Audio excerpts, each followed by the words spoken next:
That kind of begs the question then, right? So what are some things that you should be looking for in a support partner? And we've kind of compiled this list for you.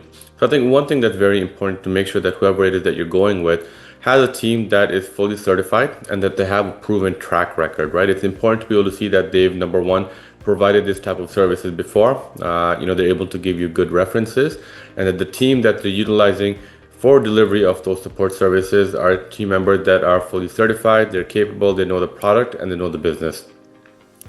And in that line as well, industry experience is, within the same business sector that you're in, that's also very, very valuable. There are always nuances. Yes, the system is configurable, it's flexible, it can work across a variety of different verticals, but the team that you're working with should have some context and background within your specific industry, because the nuances make a difference in your day-to-day operations and how you utilize the system and how you can maximize your ROI.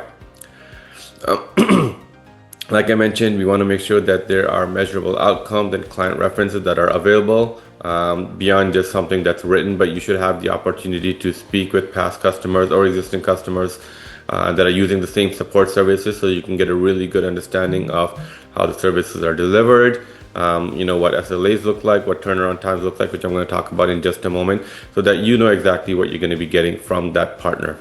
And in line with SLAs and response time commitments, it really depends on the type of business that you're in. Sometimes, when things are going down and you don't have access to the system, somebody gets logged out, a script is breaking, for example, it can really cost you, hundreds of thousands of dollars. So you want to make sure that whatever SLAs that your support partner is able to provide, those align with your business's needs.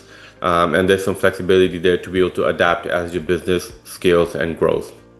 And finally, you want to make sure that the partner that you're selecting is going to be able to take a more of a proactive approach versus reactive firefighting. There's a lot of documentation that's available with NetSuite. They have 2 new releases every year. Oftentimes, they are adding additional security features, deprecating other features for, token management, integration, things of that nature. So you want to have a partner that is able to take a proactive approach, fix, patch, remedy things before they actually become problems for you and your organization.